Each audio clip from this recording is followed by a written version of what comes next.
Welcome, sir, excellencies, dignitaries, colleagues, ladies and gentlemen. On behalf of Observer Research Foundation, it gives me immense pleasure to welcome the Honorable Home Minister and Minister of Cooperation, Shri Amit Shah Ji, this evening to deliver an address on securing beyond tomorrow, forging India's resilient future. From leading the world's largest political party with Elan to leading the most critical ministry in the government of India, Shri Amit Shah Ji is today not only one of India's tallest political leaders, but for this audience, his imprint on India's public policy matrix remains unparalleled. Under his leadership, landmark changes have been initiated in India's internal security, preparing the nation for a 21st century reality where technology and socio-economic constructs are evolving faster than the ability of governments to effectively manage them. It is commonplace to hear these days that this is India's moment. It indeed is. India certainly finds itself in a geopolitical and geoeconomic sweet spot, with the world engaging the country on terms set by New Delhi. But this global gravitation towards India would not have been possible without New Delhi's ability and newfound willingness to consolidate itself internally. There has been a remarkable shift in the country's internal security environment in the last few years, from a new phase in Kashmir and the Northeast to a significant reduction in the left-wing extremism, from tightening the screws on terror financing to the overhauling of the colonial-era criminal justice system. The scale and scope of change reflects the vision of the Modi government and the leadership of the Honorable Home Minister. Therefore, we are indeed privileged and honored that despite his busy schedule, he made time for this evening to share his vision on how he intends to forge a resilient and secure future for this country. Thank you, sir, once again for being with us this evening. This is a rare treat for public policy enthusiasts, as can be gauged from this packed hall of eager listeners. Before I invite the Minister for his oration, we would be requesting him to launch ORF's annual foreign policy survey. This is a project we instituted 2 years back to track the hopes, aspirations, and expectations of Indian youth in the realm of foreign policy and national security. And before I request Dr. Sameer Saran to accompany the Minister, here is a short video presentation. Can we have the AV, please?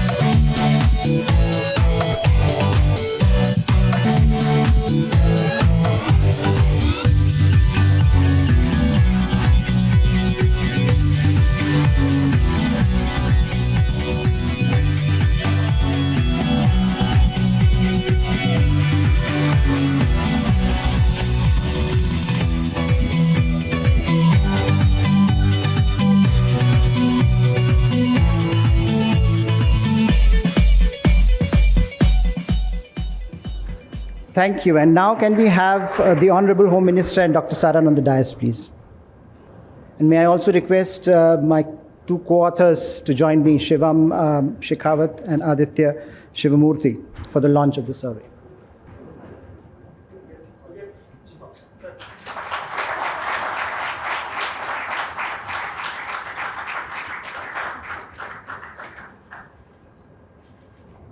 May I now request the Honorable Home Minister for his oration, please. Sir. नमस्कार, आप सभी को इस खूबसूरत शाम में मिलकर बहुत आनंद हो रहा है। आज मैं प्रेसिडेंट समीर सारन को, ORF के प्रेसिडेंट समीर सारन जी को बहुत बहुत धन्यवाद देना चाहता हूं कि अति महत्वपूर्ण गणमान्य लोगों के बीच में मुझे देश की इंटरनल सिक्योरिटी के लिए बोलने का आप लोगों ने मौका दिया है। आज यहाँ पर एम्बेसडर और डिप्लोमेटिक ऑफिसर्स भी हैं, सिक्योरिटी और स्ट्रेटेजिक विषयों के अभ्यासु लोग भी हैं, कुछ स्टूडेंट भी हैं और कुछ मीडिया से जुड़े हुए लोग भी हैं। आज इस ऑडियंस के सामने भारत की इंटरनल सिक्योरिटी के विषय पर बात करना न केवल मेरे लिए हर्ष का विषय है, परंतु मैं निश्चित रूप से मानता हूं कि भारत ने जिस प्रकार के हर क्षेत्र में 10 वर्ष के अंदर आमूलचूल परिवर्तन किए हैं, इंटरनल सिक्योरिटी के क्षेत्र में भी भारत ने अपनी कॉन्क्रीट पॉलिसीज के आधार पर आमूलचूल परिवर्तन किया है। और मैं निश्चित रूप से ये कह सकता हूँ कि आज़ादी के 75 साल के अंदर शायद ही किसी 10 साल के अंदर इतना बदलाव देश की इंटरनल सिक्योरिटी के लिए किया गया होगा। और पॉलिसी चेंजेस के आधार पर इंटरनल सिक्योरिटी को सुनिश्चित करने का भी ये 10 साल में शायद आज़ादी के बाद पहला सफल प्रयास हुआ है। मित्रों, इस 10 वर्ष में मोदी जी के नेतृत्व में भारत एक स्ट्रॉन्ग इंटरनल सिक्योरिटी नेटवर्क बनाने में सफल रहा है। मैं इसके लिए बाद में थोड़ी बात करूंगा, परंतु अभी ORF फॉरेन पॉलिसी सर्वे 2023 आप लोगों के सामने रखा गया है। मैंने बहुत हरीडली इसको देखा है, परंतु जिस प्रकार की भारत के अर्बन युवाओं में इसकी स्वीकृति मिली है, वो बताता है कि फॉरेन पॉलिसी जैसे कॉम्प्लेक्स विषय को भी कितनी सटीक तरीके से भारत सरकार और मोदी जी देश के आम जन तक पहुंचाने में सफल रहे हैं। लगभग 86% लोगों ने फॉरेन पॉलिसी की सराहना की है। मैं फॉरेन पॉलिसी पर ज़्यादा बात करना नहीं चाहता, क्योंकि ये मेरी आज की बात का विषय नहीं है, परंतु 2 बात मैं जरूर कहना चाहता हूँ। एक, G20 के सफल आयोजन और बटे हुए विश्व में यूनानिमसली दिल्ली डिक्लेरेशन, इसने भारत की छवि को समग्र विश्व के सामने डिप्लोमेटिक सक्सेस के लिए बहुत उजागर किया है। और इसके साथ साथ इस G20 सम्मेलन ने हमारा वसुधैव कुटुंबकम का जो मूल मंत्र है, उसको पूरी दुनिया में पहुंचाने में सफलता प्राप्त करी है। ये पहला G20 सम्मेलन था जो एक सिटी के अंदर होने के बजाय इतने बड़े देश में 30 राज्य और केंद्र शासित प्रदेश और 58 स्थानों पर सफलता से हुआ है। ये G20 सम्मेलन भारत की सांस्कृतिक विरासत, भारत की सांस्कृतिक समृद्धि, इसका एक एम्बेसडर बनकर पूरे विश्व में भारत का परिचायक बना है। और उसके साथ साथ मैं ये भी कहना चाहूँगा कि जब पूरा विश्व ये मानता था कि कोरोना में भारत का क्या हाल होगा, वही भारत ने सक्सेसफुली दुनिया में गिने चुने देशों ने जो वैक्सीन बनाया, वैक्सीन को 130 करोड़ लोगों तक पहुंचाया और 100 से ज़्यादा देशों में वैक्सीन पहुंचाकर भारत की विश्व मित्र की छवि को उभारने का काम नरेंद्र मोदी जी ने किया है। मित्रों, 2024 का ये वर्ष दुनिया के लिए भी बहुत महत्वपूर्ण है। इस वर्ष में देश के 40 लोकतांत्रिक देशों में चुनाव होने वाले हैं। लगभग 41%, लगभग 3.3 बिलियन लोग वोटिंग करने वाले हैं। भारत के लगभग 1 बिलियन मतदाता भी वोटिंग कर अगले 5 साल तक फिर से एक बार मोदी जी को भारत की धुरा सौंपने का निर्णय करने वाले हैं, इसका मुझे पूरा विश्वास है। America, European union, Brazil, south Africa, Bharat से सटे हुए बांग्लादेश और भूटान में चुनाव हो गया है और लंका में भी चुनाव होने वाला है। मुझे विश्वास है कि सबसे पुराना लोकतंत्र और एक प्रकार से सबसे बड़े लोकतंत्र ऐसे भारत में फिर से एक बार लोकतंत्र के उत्सव को हम बहुत अच्छे तरीके से मनाएंगे और फिर से 5 साल के लिए मोदी सरकार कंटिन्यूअसली तीसरी टर्म के लिए पावर में आएगी। मित्रों, आज पूरी दुनिया भारत की सक्सेस स्टोरी की चर्चा कर रही है। टेररिज्म, क्लाइमेट चेंज, सोलार गठबंधन, मिलेट इनिशिएटिव, कई सारी चीज़ों से भारत को मोदी जी की सरकार ने, स्वयं प्रधानमंत्री मोदी ने सॉल्यूशन देने वाले देश के रूप में दुनिया के जनमानस के सामने प्रस्तावित किया है। और इसीलिए कई सारे सर्वे को मैं कोट करूं तो मोदी जी विश्व के सबसे लोकप्रिय state of head of state है और ये लगभग हर देश के सर्वे में रिफ्लेक्ट हुआ है। और आज भारत को विश्व मित्र के रूप में कई सारे लोग जानते भी हैं और मानते भी हैं। मित्रों, भारत के अंदर 10 साल पहले की बात भी थोड़ा समय लेकर जरूर कहना चाहूँगा।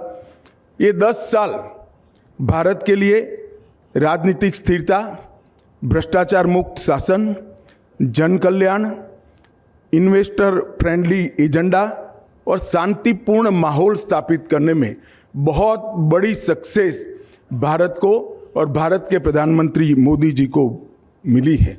यही 10 साल में हम दुनिया की 11वें नंबर की अर्थव्यवस्था से दुनिया की 5वें नंबर की अर्थव्यवस्था बने हैं। शायद ही भारत की इकोनॉमी ने इतनी बड़ी छलांग एक 10 साल के अंदर लगाई है। और मैं विश्वास के साथ कह सकता हूं, मोदी जी की तीसरी टर्म के बाद भारत दुनिया की तीसरे नंबर की इकोनॉमी बनकर समग्र विश्व के सामने गौरव के साथ खड़ा रहेगा। इस तरह का एक बेस इकोनॉमी का बनाने का काम ये 10 साल में हुआ है। दुनिया में सबसे तेज बढ़ती हुई इकोनॉमी आज भारत बना है। 7.6 ग्रोथ रेट के साथ 25 करोड़ लोग मल्टी डायमेंशनल पॉवर्टी से बाहर निकले हैं। 60 करोड़ गरीबों के जीवन स्तर को हमने उठाने का काम किया है। एक 10 साल के अंदर ही 70 साल की सभी कमियों को समाप्त किया है। 60 करोड़ गरीबों के जीवन में एक 10 साल के अंदर ही उनको घर देना, घर में बिजली देना, घर में शुद्ध पीने का पानी पहुंचाना, घर के अंदर टॉयलेट देना, गैस का कनेक्शन देना और 5 लाख तक की पूरी हेल्थ की सुविधा का खर्चा आज भारत सरकार उठा रही है। एक प्रकार से देश के 60 करोड़ लोगों को आज़ादी के सुफल शायद ये 10 साल के अंदर ही सबसे पहली बार चखने के लिए मिले हैं। और जहाँ तक डेमोक्रेसी का सवाल है, मैं आप सभी को बताना चाहता हूँ कि भारत की डेमोक्रेसी को 3 नासूर हमेशा से परेशान करते थे और उस भ्रष्टाचार, परिवारवाद और तुष्टीकरण, ये तीनों नासूर से भारत की डेमोक्रेसी को हमेशा के लिए मुक्त करने का काम नरेंद्र मोदी गवर्नमेंट ने किया है और हमारी डेमोक्रेसी बहुत मजबूत हुई है। मित्रों, मैं ये 10 साल के अंदर भ्रष्टाचार, गरीबी उन्मूलन, हेल्थ के क्षेत्र में, अंतरिक्ष के क्षेत्र में, इंफ्रास्ट्रक्चर के क्षेत्र में, इन्वेस्टमेंट के लिए और आंतरिक और बाह्य सुरक्षाओं में ढेर सारा परिवर्तन आया है। मैं सिर्फ इस विषय को समाप्त करते हुए एक ही सक्सेस स्टोरी बताना चाहता हूं। बाद में मैं इंटरनल सिक्योरिटी पर बात करूंगा। डिजिटल इंडिया की सक्सेस स्टोरी, यूपीआई की सक्सेस स्टोरी। 2023 में 166 ट्रिलियन भारतीय रुपये के 103 बिलियन डिजिटल ट्रांजैक्शन यूपीआई के माध्यम से हुए हैं और टोटल दुनिया के डिजिटल ट्रांजैक्शन में से 46% भारत में हुए हैं। मैं मानता हूं इसके लिए विश्व में कोई कल्पना नहीं कर सकता था कि 10 साल के अंदर भारत इतनी आमूलचूर परिवर्तन कर लेगा। 2022-23 में टोटल भुगतान का 62% यूपीआई के माध्यम से हुआ। 17-18 में 1000 बिलियन से बढ़कर आज 14,000 बिलियन, लगभग 168% का ग्रोथ रेट भारत ने डिजिटल ट्रांजैक्शन में अचीव किया है। दुनिया के कई देश आज यूपीआई को एक्सेप्ट कर रहे हैं। 2 दिन पूर्व ही फ्रांस ने एफिल टावर से वहाँ पर यूपीआई को लॉन्च किया। भूटान, ओमान, यूएई और सिंगापुर भी इसको अपने यहाँ स्वीकार कर चुके हैं। कई सारे प्लेटफॉर्म बनाकर डिजिटल इंडिया को गति देने का काम भी हुआ है। Bhim UPI, Bharat bill payment, national electronic toll collection system, payment mechanism, रूपी डेबिट कार्ड और open network for digital commerce और डिजिटल पब्लिक इंफ्रास्ट्रक्चर, ये सभी प्लेटफॉर्मों ने डिजिटल इंडिया को गति देने का काम किया है। परंतु आज मैं ये सारे विषय के बहुत डिटेल में जाना नहीं चाहता। अनेक सेमिनार में आप लोगों ने इसको सुना है, परंतु आज मैं भारत की इंटरनल सिक्योरिटी की ज़रूर बात करना चाहूँगा। एपिसमेंट पॉलिसी के कारण हमारी पूर्ववर्ती सरकारों ने ढेर सारे प्रॉब्लम इस देश में खड़े किए थे, परंतु हमारे इंटरनल सिक्योरिटी को लेकर 3 बड़े हॉटस्पॉट माने जाते थे। एक जम्मू कश्मीर, दूसरा वामपंथी उग्रवाद का क्षेत्र और तीसरा नॉर्थ ईस्ट का क्षेत्र। ये तीनों जगहों पर कई सारी गलत पॉलिसियों के कारण कई दशकों से हथियारी ग्रुप भी काम कर रहे थे। टेररिज्म अपनी चरम सीमा पर था। वहाँ ना डेवलपमेंट पहुँच सकता था, ना कनेक्टिविटी पहुँच सकती थी, ना इंफ्रास्ट्रक्चर के ठिकाने थे। एजुकेशन के लिए और हायर एजुकेशन के लिए भी ढेर सारी मशक्क़त करनी पड़ती थी। यहाँ नॉर्थ ईस्ट के और कश्मीर के बच्चों के लिए हॉस्टल्स बनाने पड़ते थे। वहाँ कई दशकों से सिनेमा हॉल भी नहीं चल पाए थे और इतने बड़े धार्मिक और जातीय और भाषाकीय विविधता वाले देश में ये 3 हॉटस्पॉट भारत को डेवलपमेंट को रोकने के लिए बहुत बड़ा हर्डल माने जाते हैं। भारत एक प्रकार से दुनिया का सबसे आबादी वाला देश माना जाता है।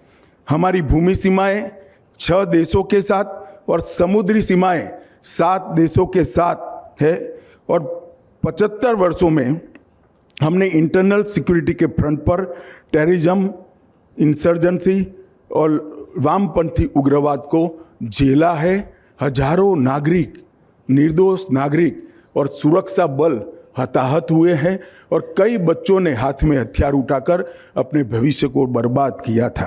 परंतु हमने 2014 से ही जीरो टॉलरेंस पॉलिसी को अपनाया और टेररिज्म को इस देश से मूल समेत उखाड़ने के लिए एक रणनीति बनाई। हमने सिर्फ टेररिज्म को टैकल करना उचित नहीं समझा, इसके साथ साथ इसकी इकोसिस्टम पर भी हमने गहरा आघात किया है और ये 2 तरफा नीति के कारण आज तीनों हॉटस्पॉट के अंदर हमने बहुत बड़ी सफलता हाथ दी है। इसके साथ whole of government approach, cooperation और कोऑर्डिनेशन सभी एजेंसियों के बीच में, स्ट्रॉन्ग लीगल फ्रेमवर्क और जस्टिस डिलीवरी के लिए अब लीगल फ्रेमवर्क बनाया जा रहा है। टेक्नोलॉजी बेस्ड डेटाबेस और नॉलेज शेयरिंग के कारण हमने यह सफलता को हासिल किया है। मल्टी एजेंसी अप्रोच के तहत प्रत्येक थिएटर सेक्टर में हमने अलग अलग रणनीति अपनाई और तीनों hotspot Jammu Kashmir, north east और वामपंथी उग्रवाद में हमने अप्रत्याशित सफलता प्राप्त की है।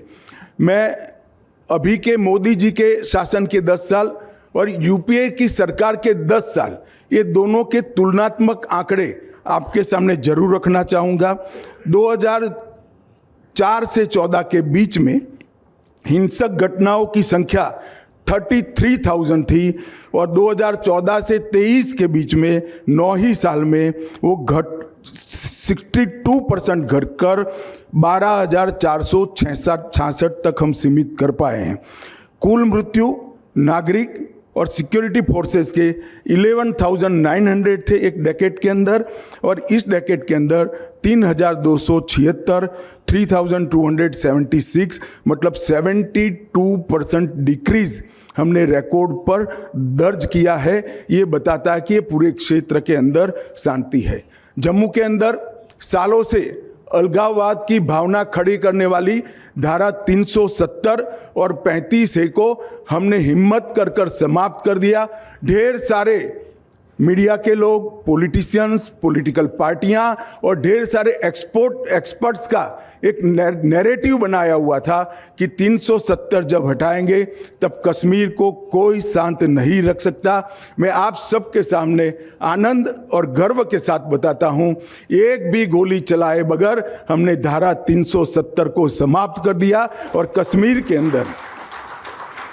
अंदर 30 साल से थिएटर नहीं खुले थे, 30 साल से मुहर्रम का जुलूस नहीं निकला था, 30 साल से एक भी हायर एजुकेशन का इंस्टीट्यूशन नहीं बना था। वो कश्मीर के अंदर आज थिएटर भी खुल चुके हैं, हायर एजुकेशन के 16 से ज़्यादा इंस्टीट्यूट खुल चुके हैं, और मुहर्रम का जुलूस भी चालू हुआ है। और 2 करोड़ भारतीय और विदेशी नागरिक कश्मीर में टूरिस्ट के नाते एक साल में जाते हैं। और कश्मीर के अंदर हमने कई सारे लोगों को संवैधानिक अधिकार दिया। आज वहाँ पर 30,000 से ज़्यादा लोकल रिप्रेजेंटेटिव अपनी कम्युनिटी को और अपने क्षेत्र को रिप्रेजेंट कर रहे हैं। हमारे यहाँ त्रिस्तरीय डेमोक्रेटिक व्यवस्था है। पंचायत और लोकल अर्बन बॉडी के अंदर 30,000 से ज़्यादा लोग चुन कर आए हैं, जो आज कश्मीर का भविष्य खुद ही गढ़ रहे हैं। और इसके साथ साथ कई सारे बैकवर्ड कम्युनिटीज़, महिला, गुर्जर बकरवाल, पहाड़ी, युद्ध शरणार्थी, ये सभी को संवैधानिक अधिकार मिला। और भारत के 100 से ज़्यादा कानून जो कश्मीर में अप्लाई नहीं हुए थे, वो सारे कानूनों को 370 हटाकर हमने कश्मीर की जनता के लिए मुहैया कराए, जिससे कश्मीर का डेवलपमेंट आज बहुत तेज़ी से आगे बढ़ रहा है। नॉर्थ ईस्ट के क्षेत्र में पिछले 9 वर्षों में हमने 9 शांति समझौते किए हैं, और 9,000 से ज़्यादा युवा हथियार छोड़कर मेन स्ट्रीम के अंदर आए हैं। हमने सीमाओं के विवाद को भी समाप्त किया, हमने नस्लीय विवाद को भी समाप्त किया, और हमने इसके साथ साथ धार्मिक विवाद को भी समाप्त करने का काम नॉर्थ ईस्ट के अंदर किया है। 70% से ज़्यादा क्षेत्र अपसफा का हटा दिया गया है, और 2014 से 24 के बीच में सिर्फ 10 साल में 14 लाख करोड़ रुपया नॉर्थ ईस्ट के इंफ्रास्ट्रक्चर के डेवलपमेंट के लिए खर्चने का काम नरेंद्र मोदी सरकार ने किया है। और पहले सिर्फ 8 में से 5 ही राज्यों को रेल और एयर कनेक्टिविटी थी। आज मैं कह सकता हूं कि 8 राज्य में रेल और एयर कनेक्टिविटी का काम चालू है, बहुत सारे राज्यों में समाप्त हो चुका है। वामपंथी उग्रवादी क्षेत्र के अंदर भी हमने एक और तो डेवलपमेंट से आगे बढ़े, ढेर सारा गरीब कल्याण की योजनाओं को नीचे तक पहुंचाया, और ये योजनाएं नीचे तक पहुंचने से गरीब आदिवासी वामपंथी उग्रवादी आंदोलन से कटे, इनका पॉपुलर सपोर्ट बेस हमने कट ऑफ किया, और जिनके हाथ में हथियार थे उनके सामने सख्त नीति का पालन करते हुए पूरे क्षेत्र को सिक्योरिटी से लैस कर वहाँ पर भी 75% हिंसा में कमी लाने का काम नरेंद्र मोदी सरकार ने किया है। मित्रों, ये जो काम हुआ है, इसके रणनीति जो बनाई हमने, इसमें हमने whole of the government approach के साथ आगे बढ़े। एक और तो एजुकेशनल इंस्टीट्यूट गए, दूसरी ओर गरीब कल्याण की योजनाएं भी गई, तीसरी ओर इंफ्रास्ट्रक्चर का काम भी बढ़ा, चौथी ओर हमने सबके साथ संवाद कर शांति समझौते भी किए, और शांति समझौतों का जिनने सम्मान नहीं किया, हाथ में हथियार पकड़ कर रखे, इसके खिलाफ जीरो टॉलरेंस की नीति अपनाकर उनको नसीहत करने का भी काम करा और ये तीनों क्षेत्रों के अंदर कमोबेश आज हॉटस्पॉट नहीं माने जाते। सिर्फ एक ही बात, एक ही आंकड़े का मैं उदाहरण देना चाहता हूँ। एक ज़माने में स्टोन पेल्टिंग कश्मीर में आम बात मानी जाती थी। मैं 2010 की बात करता हूँ। Organise stone pelting, piecemeal stone pelting की बात नहीं करता हूँ। ऑर्गेनाइज स्टोन पेल्टिंग की 2654 घटनाएं हुई थी, 2654। आज 2023 में ऑर्गेनाइज स्टोन पेल्टिंग एक भी नहीं हुआ है, 0 ऑर्गेनाइज स्टोन पेल्टिंग है। और स्टोन पेल्टिंग में मृत्यु की संख्या 112 थी, 6200 6200 लोग जख्मी हुए थे। और आज क्योंकि 2023 में एक भी स्टोन पेल्टिंग नहीं हुआ है, इसलिए मृत्यु और इंजर्ड की संख्या भी 0 है। आप कल्पना कर सकते हैं 6000 से ज़्यादा लोग सिर्फ स्टोन पेल्टिंग से, मैं टेररिज्म की बात नहीं कर रहा, जहां जख्मी होते हैं, आज वो सारे लोग डेवलपमेंट के साथ जुड़े हैं। मोदी जी ने पत्थर लेकर स्टोन पेल्टिंग करने वाले युवा के हाथ में टैबलेट पकड़ाने का काम किया है और भारत की ग्रोथ स्टोरी के साथ इसको जुड़ने का अधिकार दिया है। गन के साथ खड़े हुए टेररिस्ट की जगह उसको टूरिस्ट गाइड बनाकर कश्मीर के डेवलपमेंट के साथ जोड़ने का काम नरेंद्र मोदी सरकार ने किया है।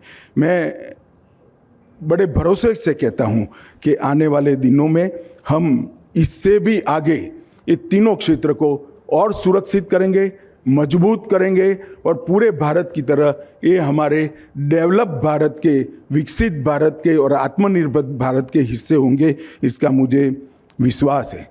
मैं नॉर्थ ईस्ट का एक उदाहरण देना चाहता हूँ। त्रिपुरा में ब्रू रियांग समझौता, लगभग 30 साल से 30,000 लोग, 5,000 परिवार, 5,000 फैमिली वो जंगलों के अंदर एकदम निर्वासित की जीवन जी रहे थे। आज हमने उनके साथ शांति समझौता किया है और लगभग 30,000 लोगों को नया घर, रोजगारी और घर में सारी सुविधा देकर आज उनको मेन स्ट्रीम में लाने का काम किया है और वो त्रिपुरा की विकास की यात्रा के साथ जुड़े हैं। मित्रों, इसके साथ साथ सीमा सुरक्षा के लिए भी हमने ढेर सारे काम किए हैं। मैं मानता हूं कि बॉर्डर सिक्योर नहीं है तो नेशन सिक्योर रह ही नहीं सकता। बॉर्डर सिक्योरिटी ही नेशनल सिक्योरिटी है। Border security, border trade, border connectivity और पीपल टू पीपल कनेक्टिविटी से, मल्टी डायमेंशनल और इंटीग्रेटेड पॉलिसी से हमने बॉर्डर को सुनिश्चित और सुरक्षित करने का काम किया है। इसके साथ साथ वाइब्रेंट विलेज प्रोग्राम के तहत जो पहले देश का अंतिम गांव माना जाता था, आज मोदी जी ने देश के अंतिम गांव को देश का पहला गांव का नाम देकर इनके अंदर आत्मविश्वास भरने का काम किया। इसके साथ साथ सरकार की 300 की 300 योजनाएं, ये 6,000 बॉर्डर विलेज के साथ अंदर इसका 100% सैचुरेशन हमने 2 साल के अंदर लाने का तय किया है। 1 साल चला गया है, अगले 1 साल में ये 6,000 गांवों के अंदर सभी योजनाओं का सैचुरेशन होगा। इसका मतलब हर एक के पास घर होगा, हर एक के पास गैस होगा, हर एक के पास बिजली होगी, हर एक के पास शौचालय होगा, हर एक के पास पीने का पानी होगा, हर एक को मुफ्त खाने का अनाज 5 किलो पर पर्सन मिलेगा और हर एक को 5 लाख तक का हेल्थ का इंश्योरेंस मिलेगा। तो हमने बॉर्डर के गांवों में से पलायन को रोककर बॉर्डर के गांवों को हमने जोड़ने का काम किया है और आज हमारी लैंड बॉर्डर के माध्यम से पड़ोसी देश के साथ $5 बिलियन का सीमा पार व्यापार शुरू हो चुका है। लैंड बॉर्डर से लैंड पोर्ट को हमने मजबूत तरीके से एक सशक्त व्यापार के हथियार के रूप में डेवलप करने का काम किया है। और मैं बताता हूँ, ये $5 बिलियन हमारे पड़ोसियों के साथ कुल व्यापार के 60% है, 60% है। तो हमारी बॉर्डर न केवल हमने सिक्योर करी है, बॉर्डर डेवलप भी करी है, व्यापार के लिए भी खुला है और हमारे लैंड पोर्ट आज सिर्फ व्यापार और सुरक्षा के लिए मजबूती से काम नहीं कर रहे हैं, पड़ोसी देश के साथ भाषाकीय, सांस्कृतिक और ऐतिहासिक संबंधों को भी पुनर्जीवित करने का काम हमारे लैंड पोर्ट कर रहे हैं। आज हमारी सीमा से सटे पड़ोसियों के साथ टर्न अराउंड टाइम व्यापार का सिर्फ 22 घंटे है। मैं मानता हूँ ये सबसे कम है। एक तरफ से हमने जीरो टॉलरेंस की पॉलिसी से टेररिज्म को कंट्रोल किया, हमारी बॉर्डरों को सुनिश्चित किया, सुरक्षित किया। इसके साथ साथ स्ट्रॉन्ग लीगल सिस्टम बनाने के लिए ढेर सारे कानूनी बदलाव करने का काम भी हमने किया है। NIA और UAPA जैसे एंटी टेरर कानूनों में व्यापक और सार्थक संशोधन से बहुत बड़ा बदलाव आया है। इससे हमारे देश की एजेंसियों को भारत के बाहर भी इन्वेस्टिगेशन का अधिकार मिला है और टेररिस्ट के फाइनेंशियल चेकिंग का अधिकार भी हमारी एजेंसियों को मिला है। इससे टेरर फाइनेंस की इकोसिस्टम को ध्वस्त करने में NIA ने बहुत बड़ी भूमिका निभाई है। अभी 3 महीने पहले ही हमने हमारी क्रिमिनल जस्टिस सिस्टम के 3 कानून, जो हमारी क्रिमिनल जस्टिस सिस्टम के पिलर्स माने जाते हैं, वो तीनों कानून अंग्रेजों के समय में 160 साल के पहले बने थे।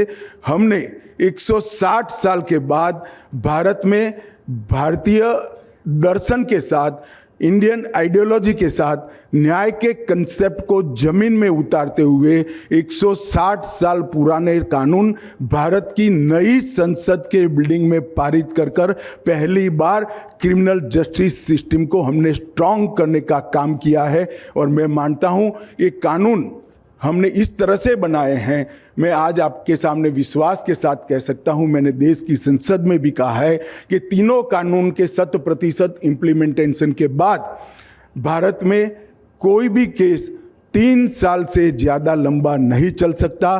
3 साल में हम हर नागरिक को अपने ग्रीवेंसेस का न्याय देने का काम कर पाएंगे, इसका मुझे विश्वास है। एक तो न्याय जल्दी मिलेगा, इसके साथ साथ हमने टेररिज्म, ऑर्गेनाइज क्राइम और फाइनेंशियल क्राइम की डेफिनेशन को भी पहली बार इंट्रोड्यूस किया है और इसके साथ साथ महिलाओं और बच्चों पर जो अपराध है इसको प्रायोरिटी नंबर 1 कर हमारे संविधान की मूल भावना को जमीन पर उतारने का काम किया है। आधुनिक से आधुनिक टेक्नोलॉजी का उपयोग कर जल्दी से जल्दी न्याय मिले और सजा कराने के दर में वृद्धि हो, इस प्रकार के कई प्रोविज़न हमने किए हैं। मैं आपको विश्वास के साथ बताता हूं कि इसके अंदर टेक्नोलॉजी की व्याख्या जो समाहित की गई है, आज की ही नहीं, केवल आने वाले दिनों में, केवल आज की नहीं, आने वाले 100 साल की तक की सभी टेक्नोलॉजी को समाहित करने वाली डेफिनेशन को हमने ये 3 कानूनों के साथ जोड़ा है और इसको ज़मीन पर उतारने के लिए इसका पूरा खाका भी तैयार किया है। मैं आपको विश्वास के साथ बताना चाहता हूँ, कई लोग जब तक ये कानून इम्प्लीमेंट नहीं होंगे मेरे स्टेटमेंट के साथ सहमत नहीं होंगे, मगर इसके 100% इम्प्लीमेंटेशन के बाद क्रिमिनल जस्टिस सिस्टम भारत की दुनिया की सबसे एडवांस और आधुनिक क्रिमिनल जस्टिस सिस्टम बनेगी, इसका मुझे पूरा विश्वास है।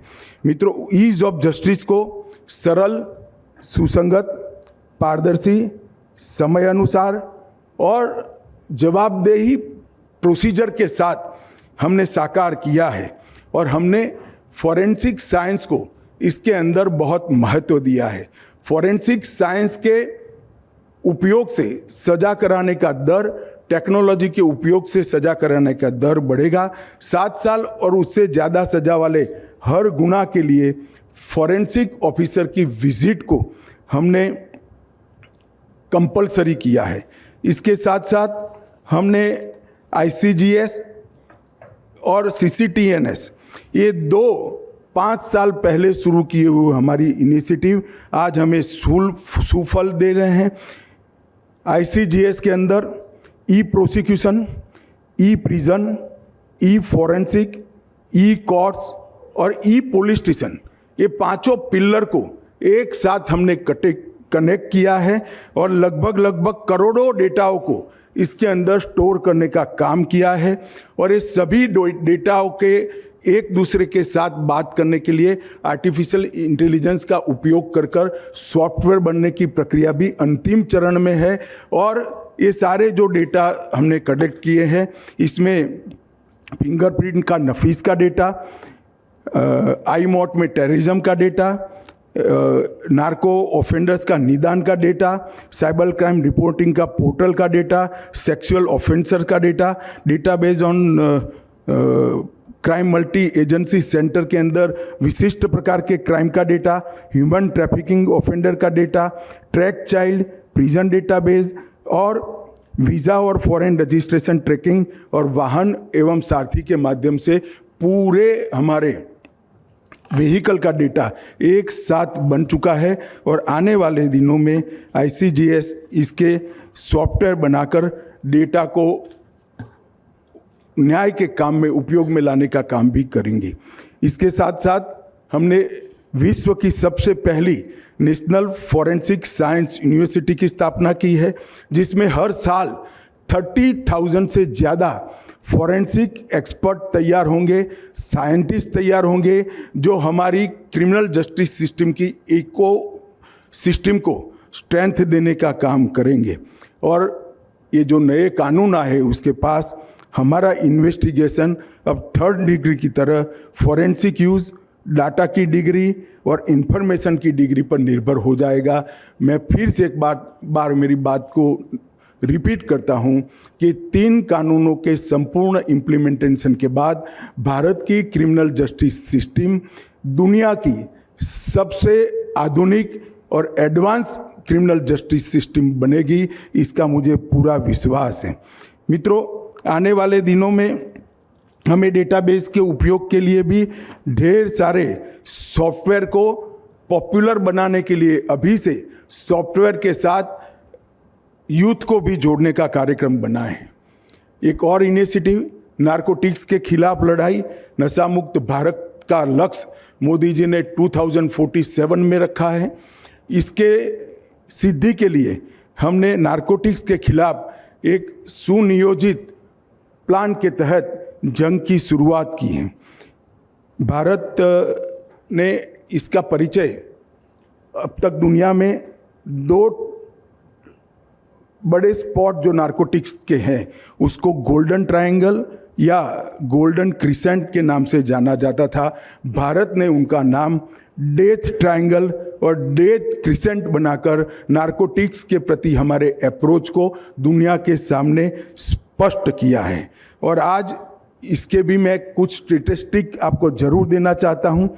लगभग 2006 से 13 के बीच में 1,52,000 किलोग्राम नारकोटिक्स पकड़ा गया था और 2014 से 22 के बीच में 3,95,000 नारकोटिक्स 3 टाइम इंक्रीज हमने पकड़ने का काम किया है। और मैं कीमत की बात करता हूँ, क्वालिटी ऑफ नारकोटिक्स, तो 2006 से 2013 में 5,933 करोड़ की वैल्यू का नारकोटिक्स पकड़ा गया था और 2014 से 22 में 22,000 करोड़ के नारकोटिक्स को नष्ट करने का काम भारत की पुलिस ने किया है। लगभग 10,18,000 किलोग्राम मादक पदार्थ एक वर्ष में ही नष्ट किए गए हैं। मुझे विश्वास है कि हमारी एनकोड के 4 स्तरीय मैकेनिज्म के कारण आने वाले कुछ ही सालों में भारत नशा मुक्त बनेगा, इसका मुझे पूरा विश्वास है। हमने सिक्योरिटी के बदलते स्वरूप को भी बहुत विजन के साथ एनालिसिस कर इसके लिए हमारी स्ट्रेटेजी बनाई है। थ्रेट एनालिसिस करें तो हमें ये दिखता है कि खतरों का बहुत डाइवर्सिफिकेशन हुआ है। हाइब्रिड थ्रेट लैंडस्केप को देखते हुए हमें किसी भी चुनौती के या किसी भी घटना को हम आइसोलेशन में नहीं देख सकते। एक छोटा सा साइबर फ्रॉड भी किसी बड़े आतंकवादी फंडिंग की चैनल का हिस्सा हो सकता है और एक जिले के किसी नारकोटिक्स के इन्वेस्टिगेशन का केस भी इंटरनेशनल नेटवर्क का हिस्सा हो सकता है। इसके साथ हमने टॉप टू बॉटम और बॉटम टू टॉप इन्वेस्टिगेशन के अप्रोच को अपनाया है और इससे ढेर सारा इन्वेस्टिगेशन में हमने नेटवर्क ध्वस्त करने में हमने बड़ी सफलता मिली है। हमने सिक्योरिटी सिनेरियो को एनालिसिस कर एक मजबूत इकोसिस्टम बनाने का काम किया है। डाटा और सूचना की क्रांति के समय में अपराध और अपराधी दोनों का स्वरूप बदला है। आज अपराध की कोई भौगोलिक सीमा नहीं है। बॉर्डर से ऊपर उठकर ही इस पर कंट्रोल का हमने स्ट्रेटेजी बनाना पड़ेगा और इसलिए हमने हमारी लॉ एनफोर्समेंट एजेंसियों के जो दो चुनौती है, एक तो राज्य की संप्रभुता के दायरे में कानून लागू करना और दूसरी तरफ अपराध के ग्लोबल नेचर को समझकर न्याय की चिंता करना। ये दोनों को समझकर हमने अपनी स्ट्रेटेजी अपनाई है। मैंने अभी ही कॉमनवेल्थ देशों के अटर्नी और सॉलिसिटर जनरल की जो मीटिंग थी, इसमें एक बात कही थी, मैं यहाँ रिपीट करना जरूर चाहूँगा। मेरा निश्चित रूप से मानना है मित्रों कि geographical border law enforcement agency के लिए मर्यादा नहीं होनी चाहिए, लिमिट नहीं होनी चाहिए। जियोग्राफिकल बॉर्डर एक मीटिंग पॉइंट होना चाहिए दूसरे देश के कानून और एजेंसी का सहयोग लेकर पूरे दुनिया में से क्रिमिनल्स को समाप्त करने के लिए। क्राइम जब सीमाओं का सम्मान नहीं करता तब हमने सीमाओं को एंड नहीं मीन्स के रूप में इंटरप्रेट कर आगे बढ़ना पड़ेगा और इसको मीटिंग पॉइंट के रूप में लेना पड़ेगा। हमने इंटरनेशनल कोऑपरेशन के लिए भी रोड मैप बनाया है। इंटरपोल में नो मनी फॉर टेरर तथा G20 के प्लेटफॉर्म पर हमने देशों को टेररिज्म और टेरर फाइनेंस की व्याख्या सभी देशों की अलग अलग है, एक कॉमन डेफिनेशन पर आने के लिए अपील की है। काउंटर टेरर, एंटी नारकोटिक्स और साइबर रिस्पॉन्स एजेंसियों की रियल टाइम कोऑपरेशन के लिए एक एक्सचेंज बनाने की भी हमने बात की है। भारत ऑलरेडी इंटरनल सिक्योरिटी की चुनौतियों के देखते हुए अगले 25 साल तक की चुनौतियों को ध्यान में रखकर अपनी पुलिसिंग में बदलाव ला रहा है। फ्यूचर वर्ल्ड पुलिसिंग को भी शेप देने का और एक दूसरे के साथ जुड़ने का समय आ गया है। टेरर फाइनेंस की चुनौतियों को देखते हुए इंटेलिजेंस तथा इन्वेस्टिगेशन एजेंसियों को एक साथ व्यापक मॉनिटरिंग नेटवर्क प्रस्तापित करने की दिशा में भी आगे बढ़ना चाहिए। और हमने जो टेरर मनी के लिए एक पॉलिसी अपनाई है, ट्रेस, टारगेट और टर्मिनेट, ये पॉलिसी को वैश्विक रूप से एक्सेप्टेंस लाने के लिए पूरी दुनिया ने आगे बढ़ना पड़ेगा। मित्रों, आज 14 साल में मोदी जी ने भारत के अंदर बहुत सारा परिवर्तन किया है। आज भारत अंतरिक्ष हो या इंफ्रास्ट्रक्चर हो, एग्रीकल्चर हो या R&D हो, हर क्षेत्र के अंदर भारत आगे बढ़ रहा है। हमने मोदी जी ने एक स्वप्न रखा है 2047 में जब भारत के आज़ादी की शताब्दी होगी तब भारत पूर्ण विकसित देश होगा, भारत आत्मनिर्भर देश होगा और भारत विश्व मित्र की भूमिका भी निभाएगा। और ये स्वप्न को पूरा करने के लिए हमने इंटरनल सिक्योरिटी और एक्सटर्नल सिक्योरिटी दोनों को हमने मजबूत करने का निर्णय किया है और 10 साल में इसका इंफ्रास्ट्रक्चर बनाने में हमने बहुत बड़ा नींव डालने का काम किया है, जिस पर आने वाले दिनों में एक भव्य इमारत शुरू होगी।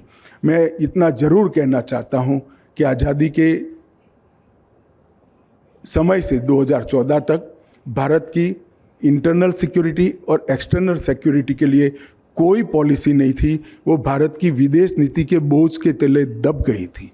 अब हमारी विदेश नीति भी स्पष्ट हो गई है। हम पूरी दुनिया से दोस्ती निभाना चाहते हैं, पर हम हमारी सीमाओं के और देश की सुरक्षा के साथ, हमारे नागरिकों की सुरक्षा के साथ कोई समझौता नहीं करेंगे। ये हमारी इंटरनल और एक्सटर्नल सिक्योरिटी की पॉलिसी को हमने थ्रस्ट के साथ दुनिया के सामने रखा है और दुनिया ने भी हमारे अधिकारों का सम्मान किया है। इसका मुझे आनंद है। मित्रों, फिर से एक बार मैं बड़े विश्वास के साथ मोदी गवर्नमेंट की ओर से पूरे देश की जनता को, आप सभी के माध्यम से, पूरी दुनिया को आप सभी के माध्यम से कहना चाहता हूं कि आने वाले समय में इंटरनल सिक्योरिटी और एक्सटर्नल सिक्योरिटी में भारत एक सुरक्षित और एडवांस टेक्नोलॉजी से लैस देश बनेगा, इसका मुझे विश्वास है। धन्यवाद।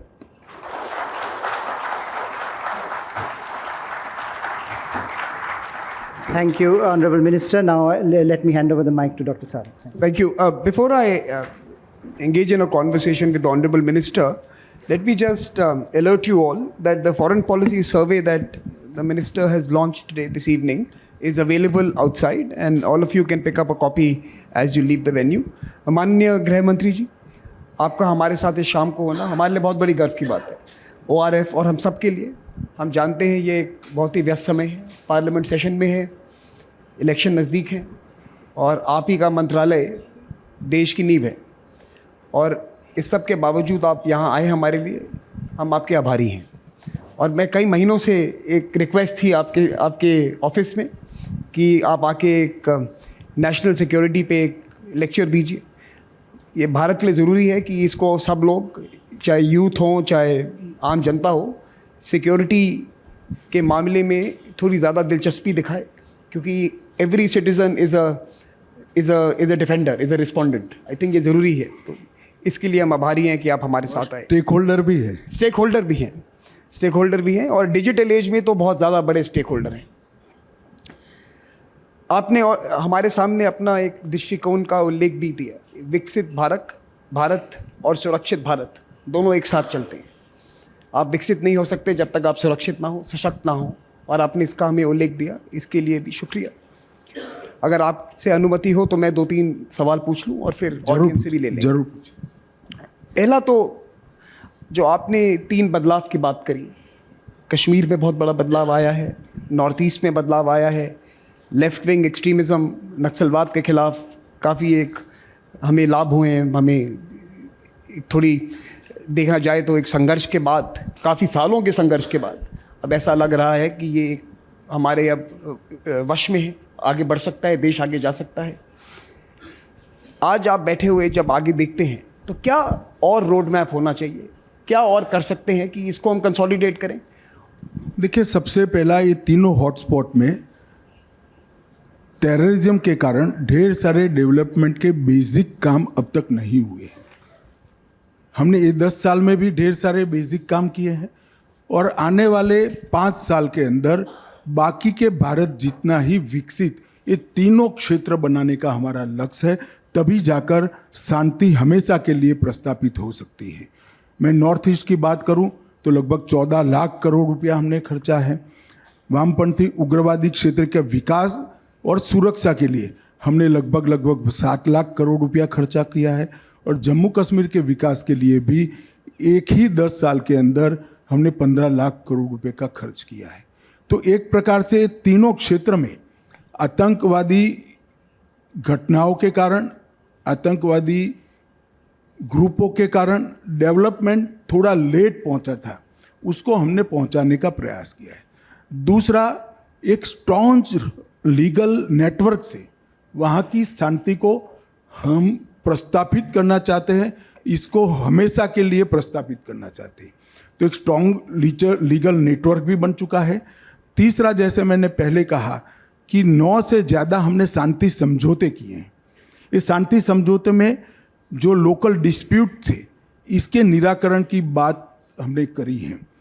मैं आज तीनों क्षेत्र के लोगों से भरोसा देना चाहता हूं कि 5 साल के बाद हमारे शांति समझौतों में से एक भी धारा ऐसी नहीं होगी जिसका इम्प्लीमेंटेशन नहीं हुआ होगा, जिससे सरकार पर, देश पर, एक क्षेत्र के लोगों का विश्वास बढ़ेगा। और मैं मानता हूँ मोदी जी ने जो विकसित भारत की कल्पना की है, मैं ये तीनों क्षेत्र के लोगों को और आप सभी को एक रूप से आश्वस्त करना चाहता हूँ कि तीनों क्षेत्र विकसित भारत का सबसे विकसित हिस्सा बनेंगे। इस प्रकार की रणनीति के साथ हम आगे बढ़ रहे हैं। गृह मंत्री जी, आप एक और बहुत बड़ा बदलाव लाए, आपने उसकी बात करी, अभी हम सबको संबोधित किया। भारतीय न्याय संहिता, ये तीनों जो आपने एक नए कानून पेश किए हैं देश को, ज़मीन से जुड़े हुए कानून पे जो आपने पेश किए हैं, इसमें दो मैं सवाल पूछना चाहूँगा। एक, अब क्योंकि अब हम समझ गए हैं कि हमें बदलते हुए समाज के साथ कानून को भी गति रखनी चाहिए, क्या आगे भी ये डायनामिक कानून होंगे? हम देखेंगे कि जैसे टेक्नोलॉजी और इकोनॉमी बदलती है तो कानून भी गति रखेंगे? देखिए, ये कानून 160 साल के बाद परिवर्तित हुए हैं। 160 साल पहले ब्रिटिश पार्लियामेंट ने कानूनों को बनाया था। आज पहली बार आज़ाद भारत की पार्लियामेंट ने इसको बदला है। मगर आप इसको सिर्फ बदलाव को इस दृष्टि से देखेंगे तो समझ नहीं पाएंगे। इस बदलाव करने से पहले इसके लिए जो कंसल्टेशन की प्रक्रिया की गई, इसको जानना बहुत ज़रूरी है। 2019 अगस्त से ही इस कानूनों को बदलने की प्रक्रिया हमने शुरू की। देश के सभी रिटायर्ड और सर्विंग IPS अफसरों को पत्र लिखा गया और ये तीनों कानूनों पर उनके सुझाव मांगे गए। देश के सभी डिस्ट्रिक्ट कलेक्टर से सुझाव मांगे गए। देश की सभी असेंबलीज, पॉलिटिकल पार्टी और देश के सभी सांसदों से सुझाव मांगे गए। देश के सर्वोच्च अदालत के, सुप्रीम कोर्ट के हर जज से सुझाव मांगे गए। देश की हर हाई कोर्ट से सुझाव मांगे गए। देश की सभी लॉ यूनिवर्सिटी से सुझाव मांगे गए और हजारों सुझाव जो आए, इसको डिस्कशन कर समझ कर इसको कानून के अंदर स्थान दिया गया है। इसमें टेक्नोलॉजी के एक्सपर्ट्स के साथ भी चर्चा की है, फॉरेंसिक के एक्सपर्ट्स के भी साथ चर्चा की है और प्रोसिक्यूशन एजेंसी के साथ भी चर्चा की है।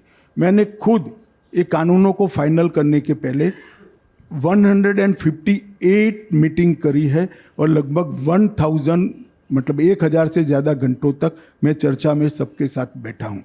इतनी विशद चर्चा के बाद एक कानून बने हैं, तो मुझे विश्वास है कि अभी की तो सारी समस्याओं का समाधान इसमें है ही, मगर आने वाले कम से कम 25 साल तक होने वाले बदलाव को भी हम विजुलाइज कर पाए हैं और टेक्नोलॉजी के अंदर आने वाले 100 सालों के अंदर जो बदलाव होंगे उसको विजुलाइज करने का प्रयास किया गया है। ऐसा नहीं कह सकते कि अभी जो सोचा है इससे बाहर कोई टेक्नोलॉजी नहीं आएगी तो इसको भी अडॉप्ट करेंगे, हमें ओपननेस है। परंतु अभी जो विजुलाइज कर सकते हैं ये सारे टेक्नोलॉजी के प्रॉब्लमों को भी इसके अंदर लिया है। दूसरी बात, इस पर पार्लियामेंट में भी ढेर सारी बहस हुई। पार्लियामेंट की standing committee of home affairs के साथ 4 महीना उन लोगों ने इसका स्टडी किया, उसके बाद इसका फाइनल प्रारूप किया गया और पार्लियामेंट की गृह विभाग की स्टैंडिंग कमेटी ने जो 700 सुझाव दिए उसमें से 2 छोड़कर सभी हमने माने हैं। परंतु अभी भी कोई भी कानून हो अपने आप में कभी कंप्लीट नहीं हो सकता। आने वाले दिनों में जो दिक्कतें आएगी हम तैयार है लचीले अप्रोच के साथ इसके अंदर बदलाव करने के लिए। दूसरी बात, आगे जो कानून थे वो कानून अंग्रेजों ने हमारे देश पर शासन करने के लिए बनाए थे। उस वक्त हमारा संविधान नहीं बना था, तो हमारे संविधान का स्पिरिट भी नहीं था और भारतीय न्याय परंपरा के इथोस भी इसके अंदर रिफ्लेक्ट नहीं होते। हमारी न्याय परंपरा में कभी दंड को मुख्य नहीं माना गया है, पेनल्टी को मुख्य नहीं माना गया है, जस्टिस को ही मुख्य माना गया है, न्याय को। इसलिए हम इंडियन पिनल कोड की जगह भारतीय न्याय संहिता लाए। ये सिर्फ नाम का बदलाव नहीं है, इसके अंदर इसी प्रकार से बदलाव किए गए हैं। इसके मूलभूत परिवर्तनों पर हमने ध्यान दिया है और आप देखेंगे कि सबसे पहले कोई भी सभ्य समाज हो, समय समय पर प्रायोरिटी बदलती है परंतु कोई भी सभ्य समाज हो 1000 साल पहले भी चले जाइए तो इसकी प्रायोरिटी अपने नागरिक को सुरक्षित करना होगी।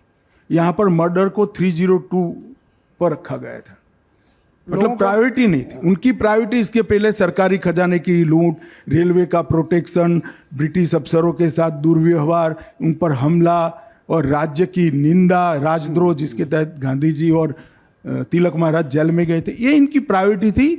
ब्रिटिश राज को यहाँ कंटिन्यू करना, यहाँ प्रस्तापित करना, सालों तक चलाए रखना। अब हमारी प्रायोरिटी में जहाँ से धाराएं शुरू होती है, इसका पहला चैप्टर हमने महिला और बच्चों पर क्राइम का किया है और दूसरा चैप्टर मानव शरीर के साथ जुड़े हुए गुनाहों का।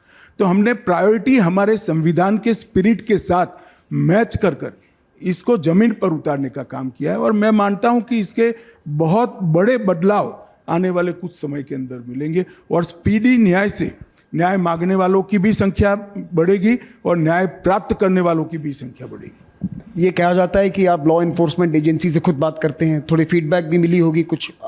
हाँ, कई सारे आईपीएस अफसरों से मैंने अभी ये लॉ कानून बनने के बाद जरूर, अभी भी मैं बात कर रहा हूँ इम्प्लीमेंटेशन के लिए, इम्प्लीमेंटेशन के रोड मैप के लिए, टेक्नोलॉजी और पूरी सभी प्रकार की स्टेक होल्डर की ट्रेनिंग के लिए भी मैं बात कर रहा हूँ। आपने डिजिटल और टेक्नोलॉजी की बात करी गृह मंत्री जी, डिजिटल इंडिया की आपने एक हमें जब बात संबोधित किया उसकी भी आपने एक उदाहरण दिया और ये एक बड़ा अनोखा उदाहरण है दुनिया के लिए। ये प्राइम मिनिस्टर मोदी का ये एक भेंट है दुनिया के लिए। कई लोग इसको स्टडी कर रहे हैं, बहुत लोग इसको अपनाना चाहते हैं, पर हर जगह आज के दिन माना जाता है कि सोशल स्टेबिलिटी, इकोनॉमिक ग्रोथ और नेशनल सिक्योरिटी के बीच में जो संतुलन है वो थोड़ा बनाना मुश्किल साबित होता है। कई देशों में ये पाया गया है, जैसे कि यूरोप में रेगुलेशन स्ट्रांग है, इनोवेशन वीक है। अमेरिका में इनोवेशन स्ट्रांग है, रेगुलेशन है ही नहीं। एक संतुलन जो एक है उसको कैसे पाया जाए, आपके इसके ऊपर क्या? देखिए, आप जरा भी चिंता मत करिए, भारत सालों से तीनों चीज़ों के बीच में संतुलन रखता ही आया है। सवाल भारतीय अप्रोच से जाने की जरूरत थी जो अब शुरू हो चुका है। मैं आपको एक उदाहरण देता हूँ। पहले माना जाता था कि गरीबी उन्मूलन, मतलब गरीबों के लिए योजनाएं और इंफ्रास्ट्रक्चर डेवलपमेंट साथ में नहीं हो सकता। हमने ये 10 साल में 25 करोड़ लोगों को गरीबी रेखा के ऊपर उठाया है, 60 करोड़ लोगों को इनके जीवन स्तर के अंदर सुधार भी किया है। स्वाभाविक रूप से लाखों करोड़ रुपया खर्च होता है, लाखों करोड़ रुपया खर्च होता है। 130 करोड़ लोगों को वैक्सीन देना टेक्नोलॉजी के सहारे और सर्टिफिकेट भी ऑनलाइन भेज देना, ये बड़ा सरल काम नहीं है। लाखों करोड़ रुपया खर्च होता है। लगभग 70 करोड़ लोगों को 5 लाख तक की पूरी सुविधाएं फ्री देना इतना सरल नहीं। परंतु इसके साथ साथ इस बजट में हमने एक ही साल में 11 लाख करोड़ रुपया इंफ्रास्ट्रक्चर पर भी खर्च करने का काम किया है। तो संतुलन बनाने वाला चाहिए। संतुलन बनाए बगैर इतनी बड़ी सोसाइटी एक साथ ग्रो नहीं कर सकती। मैं डिजिटल इंडिया की ही बात करता हूँ। हमारे लिए ज़्यादा से ज़्यादा ऐसा माना जाता था कि हम जल्दी से विकसित देशों का कॉपी कर कुछ भी तो डिजिटल सिस्टम हमारे यहाँ बना दे। आज यूपीआई को पूरी दुनिया एक्सेप्ट कर ली है। पूरी दुनिया हमसे यूपीआई के बारे में जानकारी भी मांग रही है, सहयोग की भी मांग रही है। तो एक अलग प्रकार के अप्रोच के साथ हम आगे बढ़े हैं। मैंने जैसे पहले कहा, एनवायरनमेंट हो, टेरर फाइनेंस हो या कई सारे इश्यू में आज भारत सॉल्यूशन देने वाला एक देश बनकर दुनिया के सामने उभरा है। इसी विषय पर जैसे कि यूपीआई है, कई देश इसको अपना रहे हैं, कई देश ऐसे सिस्टम खुद अपना बनाना चाहते हैं और उसकी हम मदद भी करते हैं। लॉ एनफोर्समेंट की पर्सपेक्टिव से, सिक्योरिटी की पर्सपेक्टिव से आप लोग मदद कर रहे हैं और देशों का जो आपकी लर्निंग्स हैं? देखिए, अभी हमारे यहाँ ये स्वीकार करना पड़ेगा कि लॉ एनफोर्समेंट के क्षेत्र में और इंटरनल सिक्योरिटी क्षेत्र में लगभग सुविचारित आयोजन के तहत ये 10 साल से ही काम हुआ है। ये देश बहुत बड़ा है और ढेर सारी चीज़ें अभी करनी बाकी है। एक बार हमारी पॉलिसी के सुफल यहाँ मिलेंगे। जैसे टेररिज्म के खिलाफ लड़ने का हमारे देश ने एक बहुत अच्छा एग्जाम्पल दुनिया के सामने बिठा है। 3 हॉटस्पॉट जो 30-35 साल से देश के लिए शांति के लिए नासूर बने थे, हमने इसके अंदर आमूलचूल परिवर्तन किया है। इस प्रकार से जब ये सक्सेस स्टोरी बनेगी तो ऑटोमेटिकली इसकी स्वीकृति भी होगी और भारत हमेशा से पूरे विश्व को मदद करने के लिए तैयार ही होता है, इसमें भी तैयार रहेगा। मेरा आखिरी सवाल, उसके बाद मैं ऑडियंस के पास जाऊंगा। ये no money for terror conference, बहुत सारी दुनिया आई, यूनाइटेड नेशंस आए, लॉ एनफोर्समेंट एजेंसी आई, इंटरनेशनल एक्सपर्ट्स आए। क्या ये समय आ गया है कि अब ऐसी कॉन्फ्रेंस हर साल भारत होस्ट करे, इसका हम नेतृत्व लें, एक हम एजेंडा बनाएं काउंटर टेरर का एंड टेरर फाइनेंसिंग के ऊपर, एक एजेंडा हम भारत से आना चाहिए दुनिया के? ये जरूर बन चुका है, ऑलरेडी बन चुका है एजेंडा दुनिया के सामने, और पूरी दुनिया इस मामले में भारत के नेतृत्व को, मोदी जी के नेतृत्व को स्वीकार भी कर रही। हमने सबसे पहले पूरे दुनिया के देशों को इससे अपील किया है कि टेरर फाइनेंस और टेररिज्म, इसकी डेफिनेशन पर पूरी दुनिया में एक मत होना चाहिए। गुड टेररिज्म, बैड टेररिज्म नहीं हो सकता है, टेररिज्म को किसी ने स्वीकार नहीं करना चाहिए।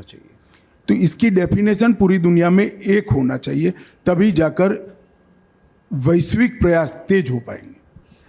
हमारे साथ कई एम्बेसडर भी हैं, कई स्टूडेंट्स भी हैं, युवा लोग भी हैं, तो मैं सोच रहा था कि 3-4 सवाल ऑडियंस से ले लें। पहले अगर मैं अनुष्का भागचंदका के पास जाऊं, उनको अगर माइक दे दी जाए। Hello, sir. Namaste. My question is, because I'm starting a technological-based startup, we've seen that technology is a double-edged sword. उसके फ़ायदे और नुकसान भी है. How can you encourage the youth to use technology more constructively and increase the awareness of positive use of technology in the country? देखिए, किसी भी technology के फ़ायदे और नुकसान दोनों होते ही है, इसको हम नकार नहीं सकते। टेक्नोलॉजी के साथ आगे बढ़ना पड़ेगा और होने वाले नुकसानों को रोकने के लिए हमने लीगल फ्रेमवर्क को मजबूत करना पड़ेगा और उस दिशा में R&D के माध्यम से, अनुसंधान के माध्यम से इसको रोकने की टेक्नोलॉजी पर भी बल देना पड़ेगा। मगर टेक्नोलॉजी को अस्वीकार कर कर आज के ज़माने में हम आगे नहीं बढ़ सकते। ये डिजिटल लिटरेसी और आउटरीच युवाओं के साथ उनको अलर्ट करना कि ये कई हार्म होते हैं, कुछ भाई आप बहुत आगे हैं। आप बहुत पीछे हैं। एजुकेटेड युवा छोड़ो, मेरी पत्नी बाजार में सब्जी खरीदने जाती है तो भी वो कहती है, मैडम काहे को आप रुपया पैसा दे रहे हो, डिजिटल UPI पर डिजिटल पेमेंट कर दीजिए। सब्जी बेचने वाली महिला भी गांव की अब डिजिटल पेमेंट का वो एक्सेप्ट कर चुकी है। भारत बहुत आगे बढ़ चुका है। Can I request Anuttama Banerjee, the mic to be given to her? Namaskar, sir. Thank you so much. क्या करती हैं आप? Sir, I was affiliated with SNATSTRAT and before that the Stimson Center, तो research associate हूँ sir. Sir मेरा आपसे एक सवाल है कि we've seen the rise of new financial technologies like cryptocurrency and new techniques like wash trading. How can India adapt its strategies to track and disrupt terrorist financing efforts that utilize these emerging technologies? Thank you. देखिए, इसमें भारत अकेला कुछ नहीं कर सकता। जहाँ तक भारत के प्रॉब्लम का सीमित सवाल है, हमने इसके लिए ढेर सारे हैकेथॉन भी किए हैं, युवा बच्चों को जोड़ा है और हर एजेंसी ने अपनी अपनी टीमों को तैयार किया है। परंतु ये प्रॉब्लम को हम तभी टैकल कर सकते हैं कि इसकी गंभीरता को समझते हुए पूरा विश्व एक प्लेटफॉर्म पर और एक योजना के तहत काम करेगा, तभी ये प्रॉब्लम को हम रोक सकते हैं। टेरर फाइनेंस के सभी मीन्स को हमने रोकने के लिए पूरे विश्व को एक साथ एक मंच पर आना ही पड़ेगा और मैं मानता हूँ कुछ ही साल में, मुझे दिखाई पड़ रहा है कुछ ही साल में इस विषय में पूरी दुनिया एकमत होगी। तारुणिका Roy. Namaste, sir. I am Tarunika Roy and I'm a PhD scholar from JNU. Sir, in your speech, you mentioned about narcotics. How serious do you think the threat of narcotics is for youngsters? And what are the challenges in implementing effective policies to prevent drug abuse among the youth? Thank you. देखिए, जहाँ तक इसको रोकने के policing के सवालों का सवाल है, मतलब पुलिसिंग के अप्रोच का सवाल है, इसमें हमने काफ़ी कुछ किया है और उसमें मुझे कोई हर्डल नहीं दिखाई पड़ता है। टॉप टू बॉटम और बॉटम टू टॉप इन्वेस्टिगेशन ने ढेर सारे नेटवर्क को ध्वस्त किया है। एक पान की दुकान पर छोटी सी भी नारकोटिक्स की मात्रा मिलती है तो वो देश की किस बॉर्डर से आया तब तक का हम इन्वेस्टिगेशन करते हैं, और देश की किसी भी सीमा पर कितना भी बड़ा कंसाइनमेंट मिल जाए तो वो कौन से पान की दुकान पर जाना था वहाँ तक के नेटवर्क को हम ध्वस्त करते हैं। इसमें मुझे प्रॉब्लम नहीं दिखाई पड़ता है, परंतु उसको होल ऑफ गवर्नमेंट अप्रोच के साथ ढेर सारे डिपार्टमेंट के साथ आगे बढ़ना पड़ेगा। केमिकल एंड फर्टिलाइजर हमारा जो डिपार्टमेंट है वो, हेल्थ, सोशल सामाजिक न्याय का हमारा जो डिपार्टमेंट है वो, फाइनेंस, होम डिपार्टमेंट, और इसके साथ साथ शिक्षा विभाग को भी इसके अंदर बहुत अलर्ट करना पड़ेगा। तो हमने इसके लिए इस सारे विभागों की एक कमिटी गृह सचिव की अध्यक्षता में बनाई है, जो ये सभी वर्टिकल्स के अंदर नारकोटिक्स के खिलाफ एक प्रकार का अलर्टनेस जनरेट कर रही, जागरूकता जनरेट करी है, और इसको प्रचार कर कर सभी जगह से हम इसको समाप्त करने का प्रयास कर रहे हैं। मेरे लिए आनंद का विषय है कि ढेर सारे माँ बाप पहले संकोच के कारण आगे नहीं आते थे, शर्म के कारण आगे नहीं आते थे, अब वो रिहेबिलिटेशन सेंटर का कांटेक्ट करते हैं कि इस आदत में मेरा बच्चा फंस गया है, प्लीज़ आप उसको ले जाइए और इसको फिर से एक बार इस आदत से मुक्त करा कर लाइए। तो सोशल अवेयरनेस जितनी बढ़ेगी और ये सभी डिपार्टमेंट्स का काम जितना एक ही दिशा में होगा, हम इस दूषण को जल्दी कंट्रोल कर पाएंगे, ऐसा मुझे लगता है। सवाल हमारे पास बहुत थे, पर मुझे अब एक सिग्नल आ गया है कि मुझे ख़त्म करना है कार्यक्रम। मुझे भी एक जगह जाना है पर एक सवाल आखिरी जी, कि वो फ्रेडी स्वेन है एम्बेसडर, बहुत पुराने मित्र हैं, भी उनको जाना था, पर एक सवाल आपके लिए छोड़ के गए हैं जी। How important is external relations for internal security? उन्होंने ये पूछा है कि ये आपकी फॉरेन डिप्लोमेसी और फॉरेन पॉलिसी इंटरनल सिक्योरिटी के लिए कितनी इंपॉर्टेंट? मैंने पहले ही कह दिया, अब हमारे यहाँ फॉरेन पॉलिसी और सिक्योरिटी की पॉलिसी के बीच में कोई घालमेल नहीं है। हम पूरे विश्व के साथ अच्छे संबंध चाहते हैं, परंतु हम हमारी सीमाओं का सम्मान भी चाहते हैं और हमारी नागरिकों की सुरक्षा भी चाहते हैं। अगर ये दोनों के बीच में चॉइस का सवाल है तो हमारी प्रायोरिटी हमारी सीमाएं और हमारी नागरिकों की सुरक्षा है, और हम विश्व के साथ दोस्ती भी रखना चाहते हैं। इसमें कोई कन्फ्यूज़न नहीं है, कोई कॉन्ट्राडिक्शन भी नहीं। आप हमारे साथ इस शाम आपने हमारे साथ आके हमें संबोधित किया, हमें अपने एक तरीके से हमें सीख दी और हमारे रिसर्चर्स को और एकेडमिक कम्युनिटी को प्रेरणा भी दी। अब अगले साल हम चाहते हैं कि आप फिर से लौटें और इसको एक इंस्टीट्यूशनलाइज कर दें, इस एनुअल लेक्चर को, कि हम सब आपके साथ इस मौके पे आपसे सीख ले सकें। पर शाम ख़त्म करने से पहले अगर आपकी अनुमति हो तो मैं आपको एक मेमोरियल शॉल देना चाहूँगा इस अवसर पर। Can I request my colleague Shubh to join me on stage?